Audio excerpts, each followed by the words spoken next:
Welcome, everyone. See, we've got a good number of attendees here already. Happy Lesbian Visibility Day.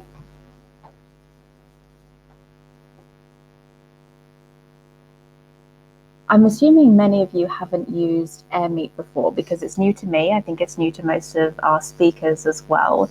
So feel free to have a play around the platform. There is a place where you can write your questions.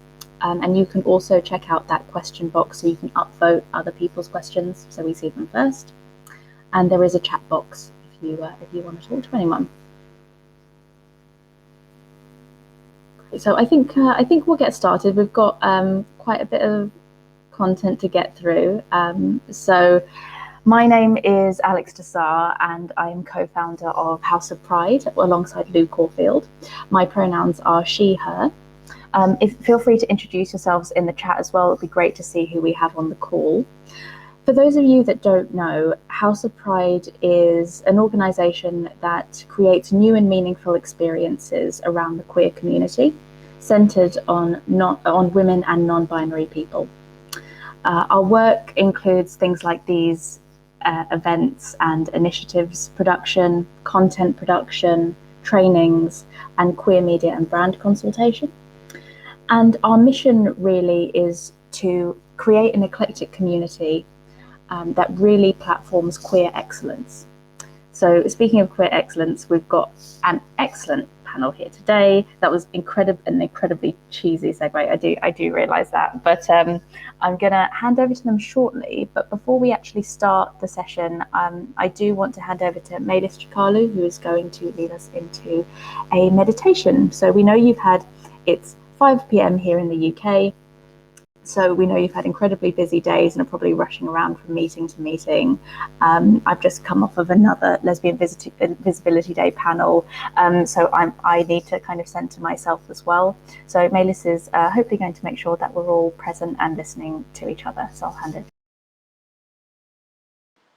Thanks so much, Alex. It's a pleasure to be here.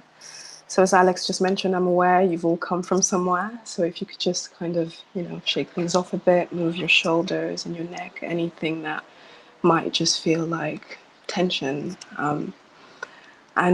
Just for today, we thought of inviting a bit more joy into our day, because essentially the cultivation of joy is a vital part of mindfulness practice. And joy helps us to be more present to life, and it also gives us the motivation we need to embrace and transform our suffering. So I'll just invite you now to just gently close your eyes in your space, and with this practice we'll invite joy in our minds and bodies in just 3 deep belly breaths. So inhaling for a count of 4 and exhaling for a count of 4. So there's no need there to worry about being perfect. Each breath will also have a single word to help you remember how to focus your attention. So with the first breath, bring your attention to the sensation of your breathing. Pay close attention to the physical sensation of your breath as it moves in and out. Follow your in-breath and your out-breath from the beginning to the end. And the word to say to yourself during this breath is breath. With your second breath, just bring your attention to all the physical sensations in your entire body. Just allow that awareness to completely fill your body and just notice what you find. Some sensations might be pleasant, maybe some unpleasant, or simply just neutral. So if you can see, allow yourself to just feel these sensations without trying to change anything at all. And the word for this breath is body. With the third breath, just actively release any tension, any heaviness, any agitation in your body. You can imagine that it is being washed out of you with your out breath. And the word for this breath is release. The fourth breath, to say to yourself, may I have ease and lightness of body and mind. See if you can say this with your heart filled with love, with generosity towards yourself. You're simply wishing yourself well and sending compassion to your body and mind. And the word for this breath is love. With the fifth breath, just notice if there's any part of you that wants reality to be different right now. Just notice any cravings or aversions, anything that you feel yourself trying to change or make go away. They're not your enemy. All of these sensations and cravings are just a part of you that needs love and care.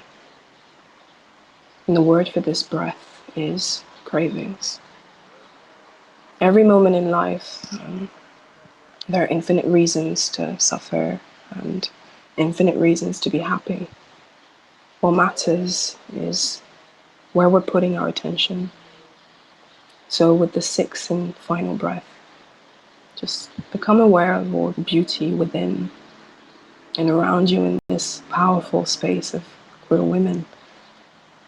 As soon as we let go of our desires and wake up to the present moment, we see that reality itself is indescribably beautiful. And all of our senses deliver this beauty to us like a precious gift. All we have to do is enjoy. And so the word for this breath is beauty. Now, just gently bringing this practice to a close, I want you to take one final breath in through the nose and out through the mouth. And whenever you're ready, gently open your eyes and come back to the space.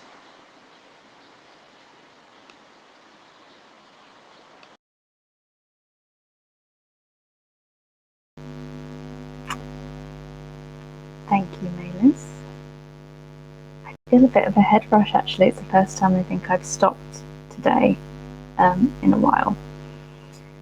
So thank you so much. And with that, I will go into our session.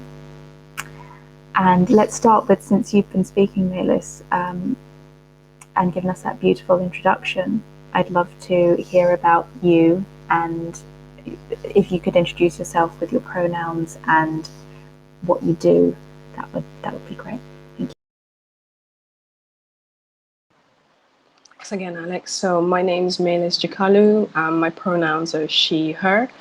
I'm the program director at We Create Space. I'm also a transformational coach and consultant, and I've basically spent the last 10 years working at the intersection of mental health industries and creative industries, so curating events, strategic partnerships to help promote well-being in the workplace as a competitive advantage. And it's basically through my lived experience and struggles with addiction that have kind of inspired me to go on this journey of service of marginalized communities. And I've worked quite extensively in the field of addiction and associated disorders, and generally have been spending time facilitating safe spaces for courageous conversations and really working to optimize resources for self-care.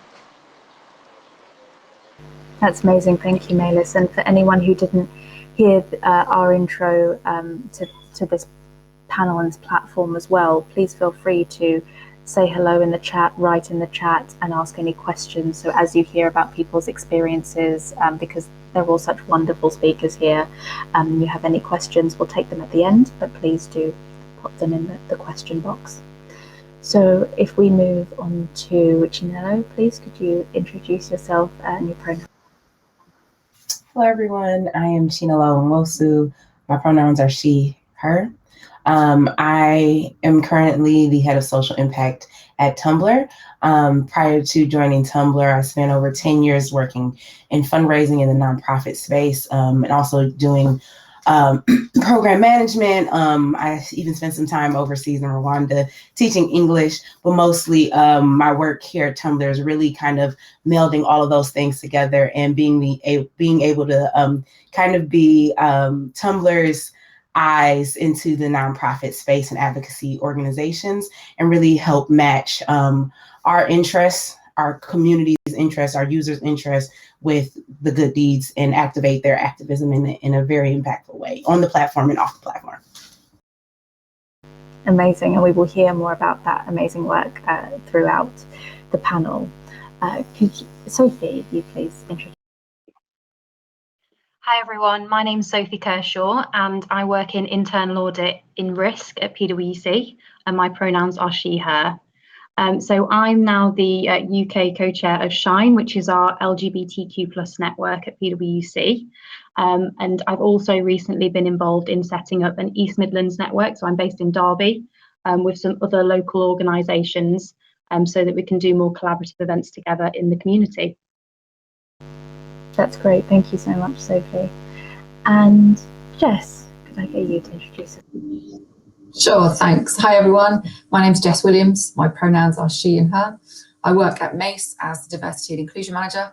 I've been at Mace for 9 years now, but I'm quite new into the D&I role. When I started at Mace back, I think about 3 years ago at Mace, I set up the LGBT community, the network, and chaired that for 3 years, and then that led me moving over into the role of D&I. Thanks, Jess. And for those people who don't know on the call, what does Mace do? We're a construction and consultancy business. Amazing. So and build buildings, the Shard, for example. Great building, great prominent building. One of my faves. Fun fact, I up until I think it was last year, thought that the Shard was unfinished because of that bit at the top. And for those of you who are on the call who don't know what the Shard looks like, it's actually designed to look like a shard of glass. So they didn't finish the top because it was supposed to be jagged. I know that now, and I've very publicly humiliated myself. So you can all feel karma being part of this panel. But Jess, just going on from that, you are a building construction company. House of Pride, as I mentioned at the start, really wants to build these physical spaces as well as virtual and one-off spaces for us to come together. But physical spaces are really important. So I'd really love to hear from your perspective and Mace's perspective, how you go about building inclusive spaces. Have you ever, for example, we're talking specifically about the LGBT community on this call, but are there any specific design considerations, process considerations when it comes to underrepresented groups and designing spaces for them? Yes, there is. And I suppose I'll start first talking around one of the venues that we've built that was for disability. So the venue being the London 2012 Olympic and Paralympic Games. So Mace was a joint venture as the construction partner in the delivery of that. And the Olympic part was very much an inclusive design, meaning that it was designed to be accessible and used by as many people as possible throughout the games, and also now, because it's still in use every day. And the end goal when designing the park was to make sure it was inclusive and could be used by everyone. And it was carefully designed and implemented to achieve equality and make sure that it made a difference in people's lives. So it is vital when designing spaces, when you want it to be for everyone, that the built environment professionals understand why that design is so important. And with regards to the LGBT spaces, I mean, London's LGBT venues are fast disappearing. So, for example, the transformation of Tottenham Court Road Station, and that led to the closure of at least 7 LGBT venues. So if we think about a space for LGBTQ women, and the underrepresentation at the moment of women in design and architecture is probably one of the reasons why buildings are not always designed for women. So until there's that equal reflection of women's views at the design stage for spaces, it's not really guaranteed that the physical space will be built for women what they want and what they need, and that will result in having a limited choice in these venues. I suppose research shows us that we face gender bias across all spaces, and when men design cars, they design our phones, they are designed then with men in mind. So it would be the same moving across to design and planning buildings. So when the majority of people designing and delivering the space are men, the outcomes are then tailored for men rather than the women. And another example around that in construction is PPE, so personal protective equipment. It's designed by men for men, and therefore women struggle to get a high visibility jacket that would fit them correctly. And then there's many things that are really important when it comes to inclusive design. So, for example, when you're choosing a location or a site for that building, so getting the balance right between having a building in a location that stands out, but also one maybe that offers subtlety, privacy, and discretion, depending on that need.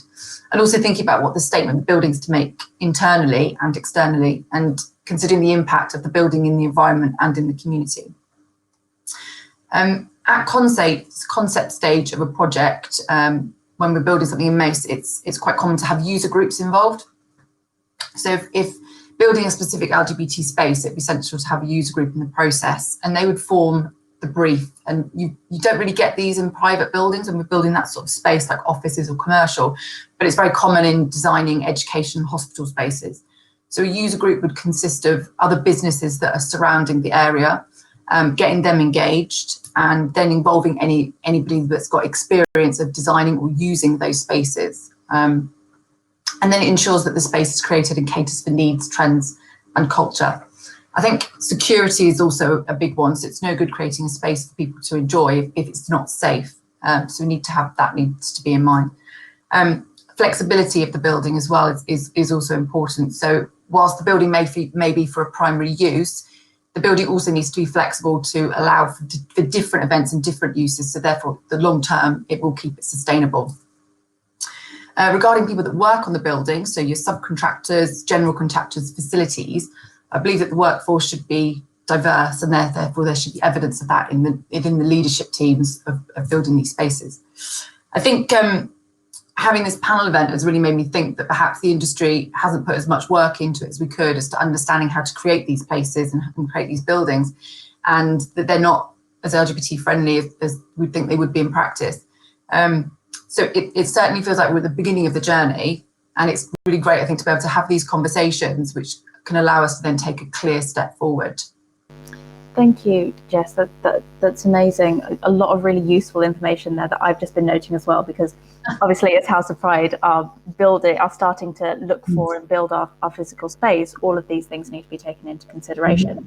I'll give you an example that we went to go see a space very recently, and the real estate agent said, "Oh, there's a great space around the corner. It's not." It's not, and then we said, "Is it an accessible space?" And he said no. And we went to see it just to see if it could be made into an accessible space. And without our knowledge, not in construction, it didn't seem to be able to be accessible. And it's just, I think it's about also holding people to account when you are scouting. Well, if it's not accessible, how can we make it accessible? Because this is fundamentally what needs to happen in our society now. And I think the question, when we extend it to building LGBTQ plus spaces and also spaces for women, is really interesting in terms of what considerations we need to think of with design. An example I'll give, when we've been having conversations with other people who are building spaces as well, is having cloakrooms or lockers and changing rooms for people who are trans, who might not feel comfortable, who won't feel comfortable changing in a small toilet cubicle, or want to express themselves differently when they're in our space versus outside of our space. So that might be a consideration as well when we think of LGBTQ plus. But if anyone has any other comments on that, again in the chat, or any of the speakers on building requirements for LGBTQ plus people, please do feel free to put it out there. But that's amazing. Thank you, Jess. And you're welcome. Sophie, actually, on that, you and PwC and Shine has built such an inclusive space from my perspective in regards to your LGBTQ plus network. And I'd love to hear about, just even so people on this call know, amongst professional and financial services especially, Shine is one of the most inclusive LGBT networks that I have ever come across. And I'd really love to understand your journey with that. How did you create something, so your women's network especially within that is so strong? How have you gone about creating it? So when I first started getting involved in Shine events, it was about 3 years ago, and I joined the wider Shine network, which included all genders. And as soon as I joined it, one of my older colleagues said to me at the time, "Oh, join this WhatsApp group." And it's a space where us women can connect and talk about, you know, issues or topics that we want to talk about in a free space. And that's one of the most important things for me, is being able to be in a space where you can talk openly and you can have those conversations. And I think being invited to something is quite informal, but also really important, was really valuable to me. So there was that. And then the more I got involved, there was specific working groups set up, you know, with a designated purpose of bringing visibility to light in the workplace for women. So we had that. I guess events like the Lesbian Visibility Day, like this, having a purpose, inviting everybody, getting allies involved as well, and just really having that space to say why we still need, as an underrepresented group, to talk about things that we want to talk about as women. So as well as the WhatsApp community, which now has, I checked this morning, has 61 members, we've also managed to maintain this and develop relationships with our US firm and our Australian firm, and set up some coffee roulette chats as well. So this is something that we did in the UK firm on an ad hoc, I suppose, informal basis, half an hour every week or two, and with a colleague. But then somebody else had set up one with women in the network, where you'd speak to somebody who works in New York in consulting, and you know, it gave you that opportunity to talk about being a lesbian, being bisexual, or whichever, but at the same time just to talk generally about being a woman, about work, whatever you want. And I think having the opportunity to talk about serious topics about being a woman in the workplace, but also to just relax as well, is important. Because for me, you know, being a visible lesbian at work, it means two things. So it means, firstly, being able to be visible for myself, and regardless of my sexuality, and feeling comfortable to do that, which I think PwC has done a fantastic job in creating that environment. But then secondly, knowing that it's important to still continue having these conversations. And I think the other stuff that we do to educate people as well has been really important. So not just keeping it within the women's community at PwC, but having lunch and learns, informative breakfasts, those sort of events to educate allies and other people within the LGBTQ plus community about our terminology, and about some of the key issues that we're facing at the moment. And I think that's been particularly helpful. So the women's group now is turning its focus a bit more to help support those other unrepresented groups. So people in the non-binary community, for example, who are also welcome in the group. We're kind of using that space and building on it to support others. So it's constantly evolving, I suppose. And I think that's really important to acknowledge that we have this, and some fantastic colleagues of mine set it up 3 years ago, and it made me feel welcome. Also, we need to continue to work at it. And then I now have a role as a visible role model to welcome others into that community. And it's not like we don't, if a man wanted to, you know, give his opinion or to share insights, it's not the sort of closed community where we would keep ourselves to ourselves. It's an open place, and I feel comfortable in it.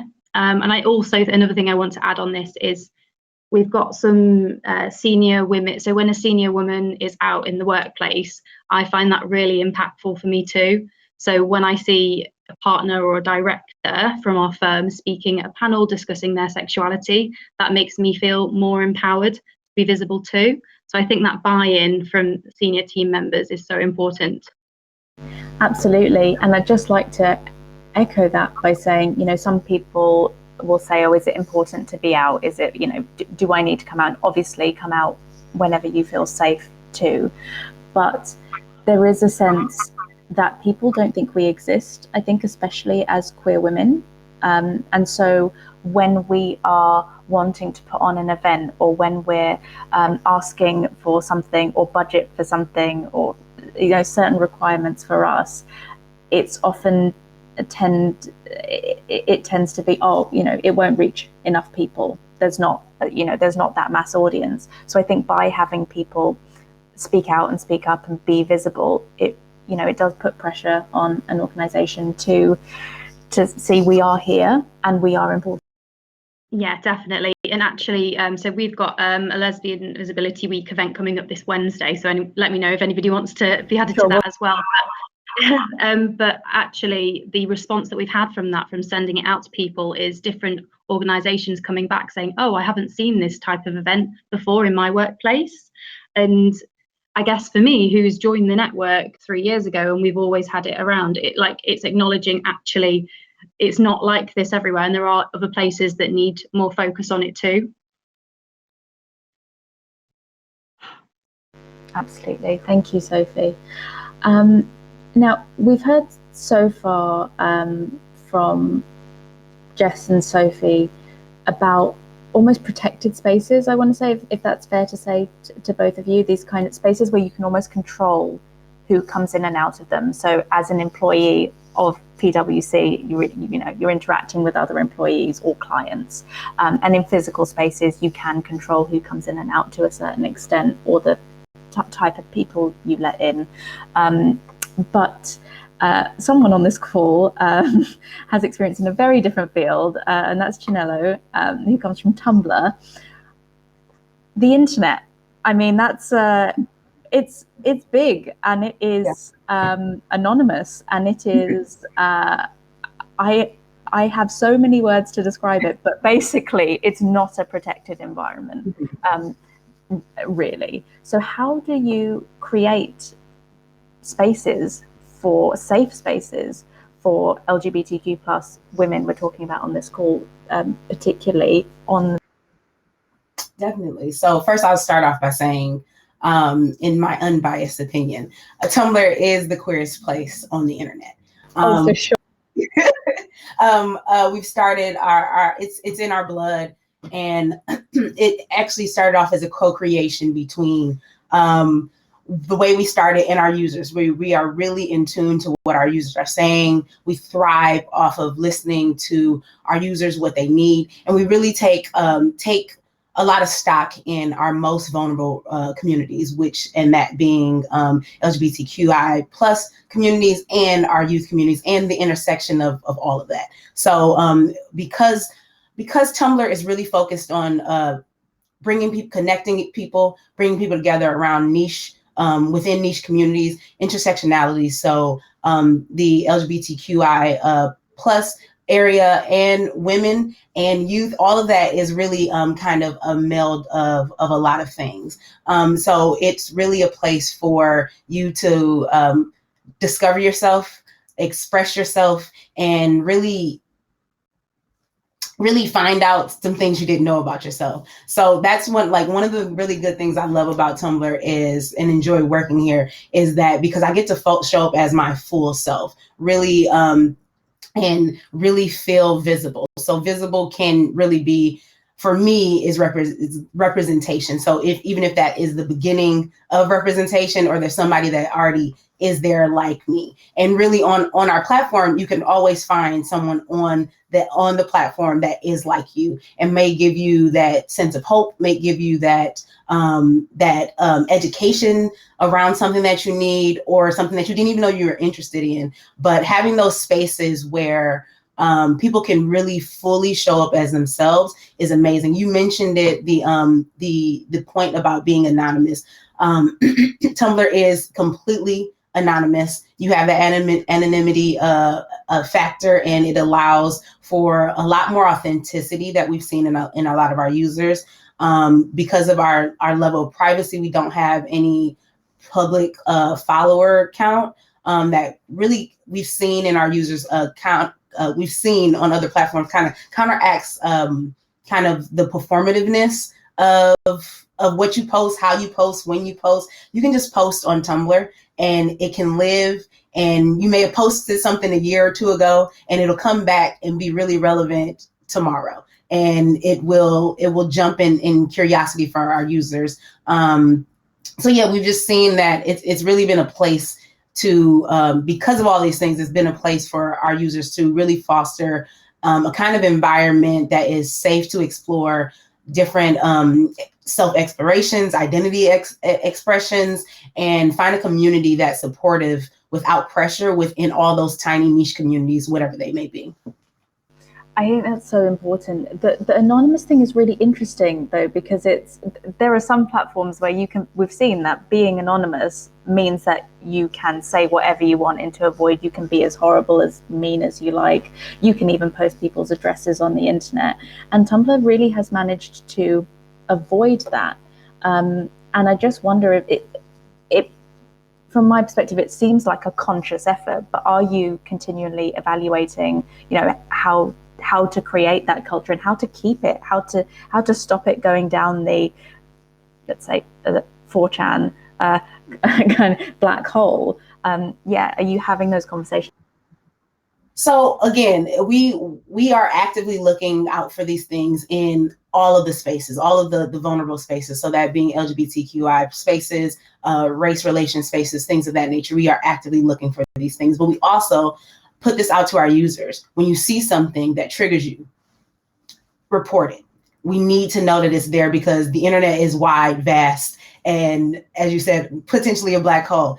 If we are not able to see everything, we do our best to find things, but we are proactive about it. But also our users are very, very, very sensitive and proactive as well. So reporting it really helps us. And we're also internally having larger conversations of how we can be more proactive, how we can listen to our users, how we can kind of be in the background and follow the tags, do our due diligence to ensure that Tumblr stays the queerest place on the internet, the safest place on the internet, and really stays the platform that we created at the beginning of Tumblr.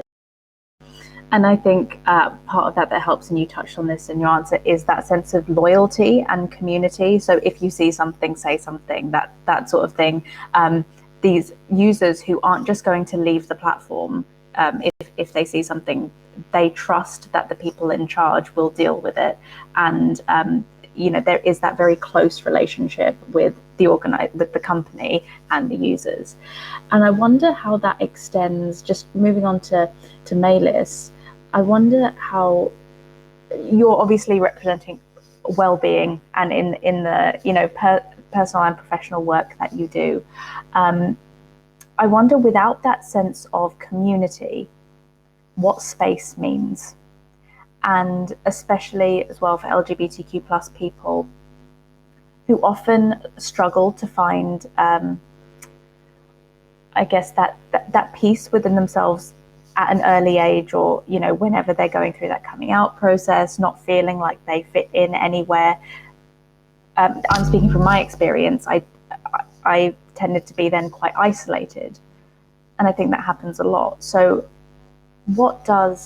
how do we create internal spaces, again, when we might be feeling isolated or when we need a moment to ourselves? How do we create those spaces for us and hold that space and be powerful in it? And then maybe how if we want to, how do we welcome people into it? Thanks, Alex. I was actually nodding to what Chinelo was saying, reminding myself of my Tumblr journey. But I think to your question, the answer is simply really by taking care of ourselves, or at least trying our best to create that time for self-care. Because essentially in doing so, we're making a commitment to just pay attention to what's going on for us. Like, there's so much power in uncovering like our inner lives and actually how that plays out as a narrative externally. And it could be just as simple like holistic practices like meditation or even breath work, because these tend to offer really kind of powerful modalities that tap into our inner states. And it also allows to create that space mentally and connect emotionally. And if you're ever curious about yourself and what's going on for you, there are, I believe, some undiscovered truths. So underlying beliefs and maybe sometimes, these pre-existing coping mechanisms that may be holding us back. And I think in the world that we live in, and specifically if you think about the workspace, everything tends to happen up here, when actually there's a lot of wisdom in the body, and it's really important to understand like how we're feeling, not just how we're thinking about things. And particularly, I think as queer women who are kind of striving, are putting in so much energy for transformation and change, it's important to notice when we're actually shifting gears, because there's a lot of emphasis on doing rather than being. And for me, particularly, it's something I've had to learn to reframe and really ask myself, like, what do I really need right now? And is it time to just power through? Or is it actually just time to pause? As you can hear probably on the back there, there's a cockerel who's really excited about life. But I think these tools are quite important, but simply as well, if you look at more practical tools like journaling, these are just basic avenues for self-inquiry. If you think about reflective practice, it's kind of an interesting way to kind of safeguard our values and resources by writing them down and reminding us of what's important to us. Actually, it also fosters creativity because we're now narrating our lives and start to imagine different possibilities. And so that's also really powerful when we're trying to create or build on resilience.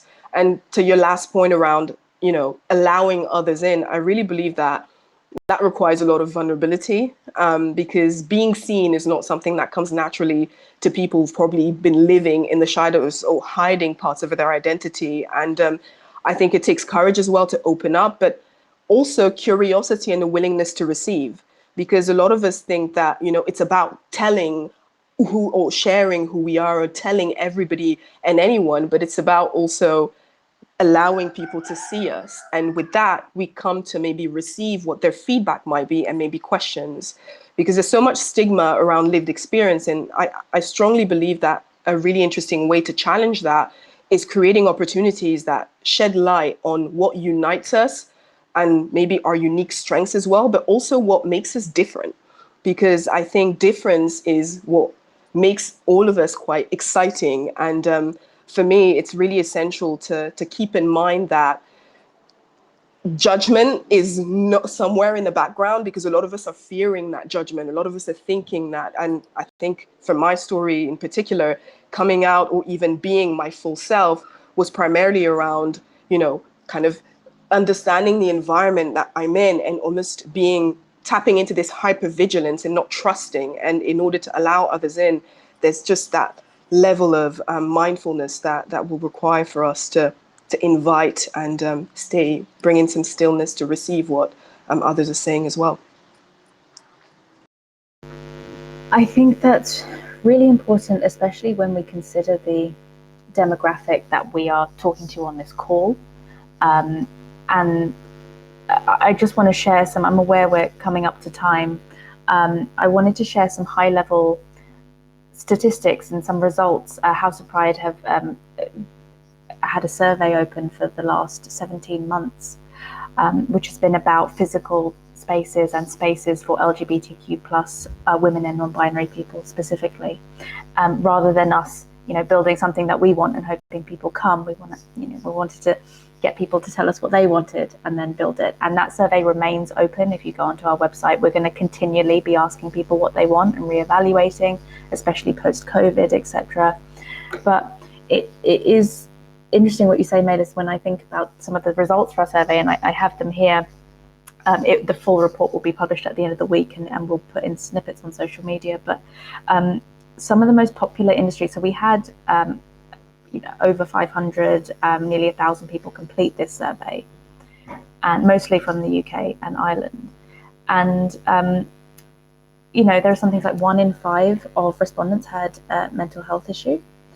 When you're talking about spaces and curiosity and giving yourself to other people, our most popular industries were creative arts and design, and media, which is all about how other people receive and evaluate your work and really yourself. So I'm speaking as an actor now as well, putting yourself out there. And needing people to watch. You need people to watch you if you're in that sort of business. Charity and volunteer work was our second most popular industry. Again, all about caring for other people and centering other people. And then healthcare and well-being as the third.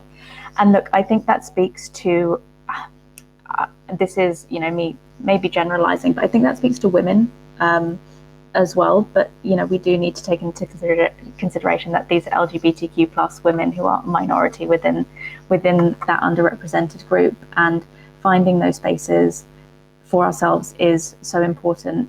And Maylis, I think you've done a great job explaining, some practical tips on how we do that. Journaling, I don't do it enough, and I think a lot of people maybe grew up writing a diary or like writing things down. As I grew up, I wrote letters to myself rather than diary entries because I couldn't keep up with that. But I think as we get into adulthood, it's probably really important to keep checking in on yourself. And keeping up that regular pattern is part of it, not just when you feel overwhelmed, but to keep doing it continuously. So I think that's really great. Thank you. So we only have 4 minutes left.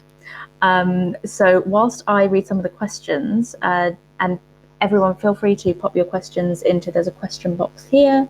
But did anyone want to say anything else on this call? There are a couple of questions I didn't get to, so there are a couple of coming through as well. But one I wanted to ask you was, what does being visible mean to you? And I know a couple of people touched on it, but if anyone wants to take that.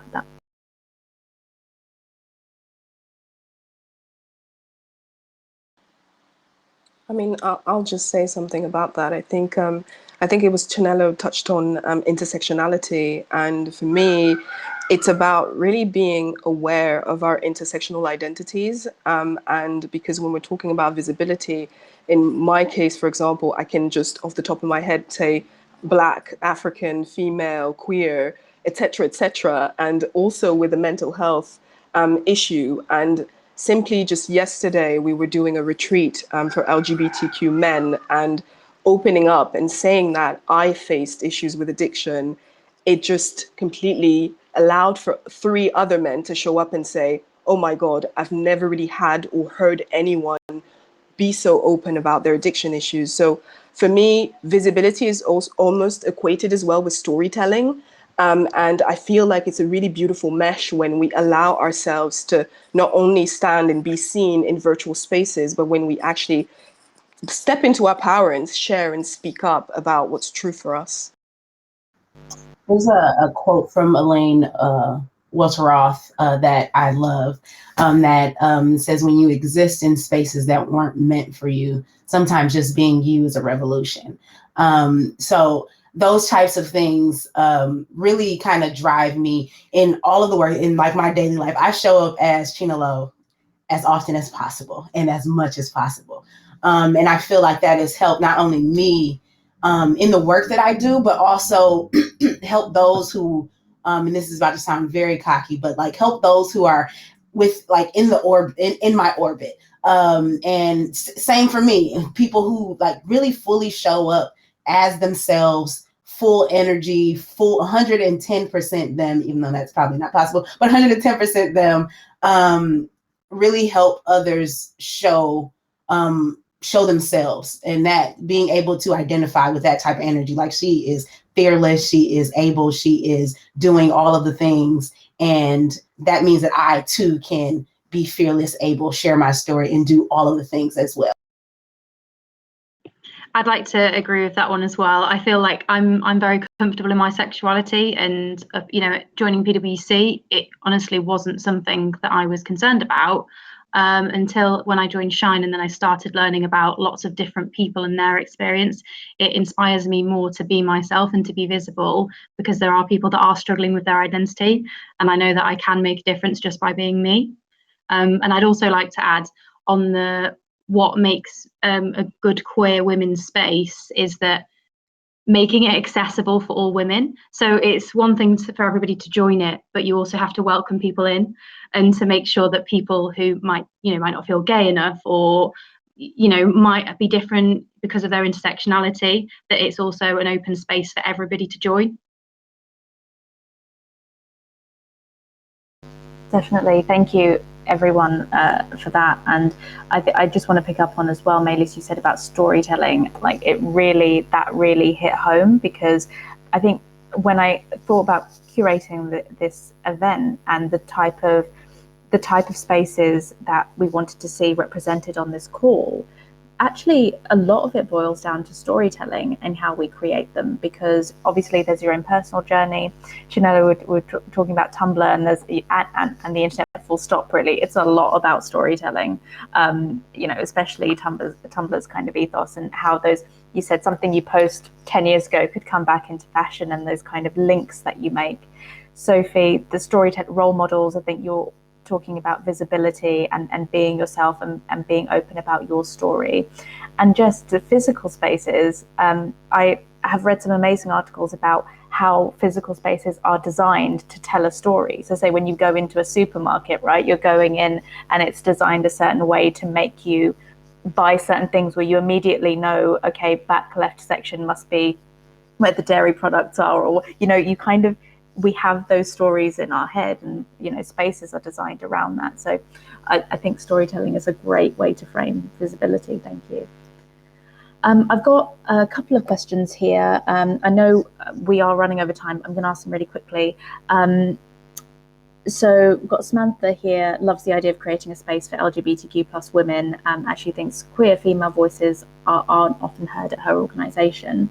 She just wonders how we would create this space in a virtual world. So Sophie, you talked about WhatsApp groups. Is it a WhatsApp group? Is it a lunchtime group call? Is it something else? Obviously, we're now virtual with COVID. Does anyone have any suggestions on how to create a space? What I would say on that one, actually, our WhatsApp group tended to be more popular when we could meet in person. And I think that's because throughout COVID, we've craved sort of interaction with people face to face. And that's where that led to the successful virtual coffees that we had. So I would definitely, like, whatever space you would like to create virtual coffees on a roulette basis, have been, for me, that was the best way to connect with other women. And then I'd also say maybe something like a book club or a media club to talk about different topics together could really help to share ideas and get people thinking too.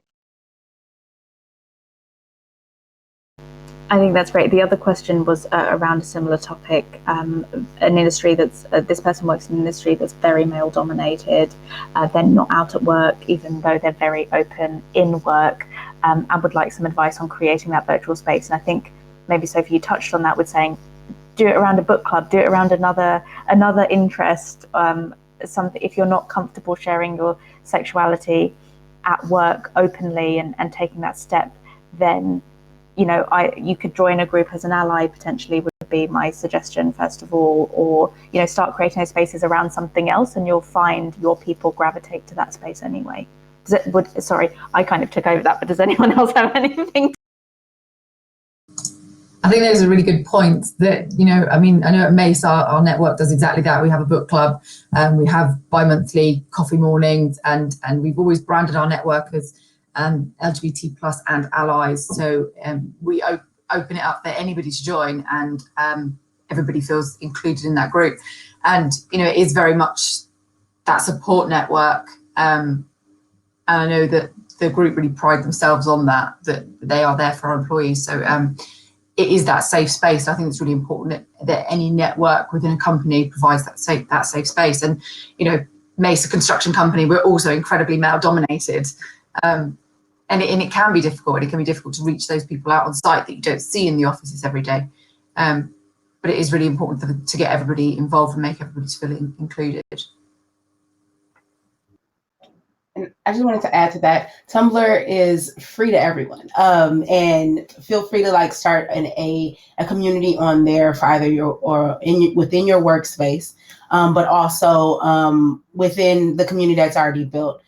Just simply by searching different tags that you are interested in. We found that a Tumblr user is somewhere in 193% more likely to be LGBTQI plus than other social networks, social media networks. And we have really seen those types of enduring and building of those types of communities on the platform. We actually have some things coming up in a few weeks, really helping, like really finding spaces for these types of stories to live and inspire on the platform and hopefully off the platform as well. That's so great, and I think that's a shout out to keep an eye on what Tumblr is doing in the next couple of weeks, because I've had a sneak peek of what that is, and it's incredible. So please do. And what I will say is I will send out some information on all of our panelists and their organisations and things that they're doing to the attendees on this call, so that you can keep up with what's going on, and visit some of these spaces, create them yourselves. Does anyone on the panel have any final thoughts? I was going to ask like a fun question about what's your favorite queer space that ever in your life. If you have any interesting ones, feel free to let us know, but otherwise, any final thoughts?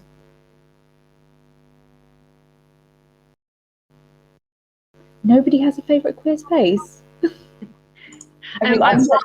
put me under to think. Yeah. I I did prepare you for that. It's like COVID brain. I can't remember what life was like before. I'm like, where's the space? Is it myself? Is it somewhere else? I think for me, if there's anything to take away there, it's the space that we've been able to create as a community with We Create Space, because we offer these free workshops ongoing since the beginning, even pre-COVID actually. And I've met some individuals, women, queer women, just men, trans individuals, so many powerful people who've actually supported me on my journey and staying well. And so I think that's probably been the new space that I've been able to reimagine and better. This is going to sound like I work for Tumblr, but I do. And Tumblr, but to be honest with you, Tumblr has been, is probably my favorite queer place. It has been a space of education, a space of comfort, a space to learn and unlearn some things, as long as I'm willing to show up in that type of headspace. So it's not just a space for those who are queer. So it's also a space for allies, a space for those who don't know anything. So it's really a space. It's my favorite queer space because it's like an amalgamation of all of the things, from people's coming out stories to people's love stories to people's hardships, to people's triumphs. And it has just really been a space where I can come to learn, cry, laugh, and just enjoy the experience.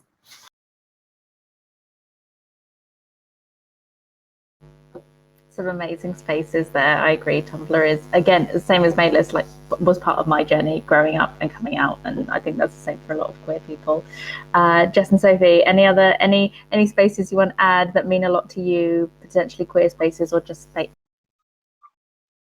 What I was going to say is when I very first came out, so I was 19 when I came out, I was in my second year of university, and I came out to a guy in my university halls who was very out and went out all the time on the scene. And that was my entry into the LGBT community. And I think it's important to acknowledge that so going out to those clubs and bars, which isn't actually something I'm that keen on now, but it shows that it changes over time. So your queer space can change as you develop. And now my queer space is probably like work people, because we've got such that strong community at work. But yeah, it just shows the contrast between when I was 19 and now. Not that I don't like going out. I love Pride. Yeah, of course. But no, I also love Pride, and we haven't spoken about that on this panel today. But whenever I go to Pride, I even still feel sometimes when I'm walking along, or when I had a girlfriend, when I was walking along holding hands, I'd still feel a bit conscious about it. But on Pride days, that to me is the only day I could not even give it a second thought as well. So I think that's a really important space for me too, Pride. Great. And just anything that... I think the majority of my friends in the LGBT space are men. So whenever I hang out in LGBT spaces, it's with men. So we go to bars that are for men. So I think what House of Pride is doing is really interesting because it's around the LGBT space, but focusing on women. So I, for one, would be quite excited to see what that would bring, because as a queer female, there's nowhere that I particularly go to meet like-minded people. I mean, as Sophie said, my connections are through work and through our Pride network. So it's really great when being invited to do panel events and connect with other lesbians, because then you can kind of build your friendship base and build connections that way, which is something that I suppose I haven't had. Amazing, thanks, Jess. Well, that just means we need to do it soon, is what I'm hearing. Yeah. Well, we're on our way. And thank you for everyone who joined. There's been lots of chat going on as well, some space suggestions there. So continue the conversation. Follow us on social media. We will send everyone some information again about how you can hear about what the panelists, amazing companies, and what they're doing personally as well. But thank you so much, and happy Lesbian Visibility Day. I hope you continue celebrating throughout the week, and we'll see you at the space. Thank you very much. Thanks. Thank you. Bye. Thank you so much.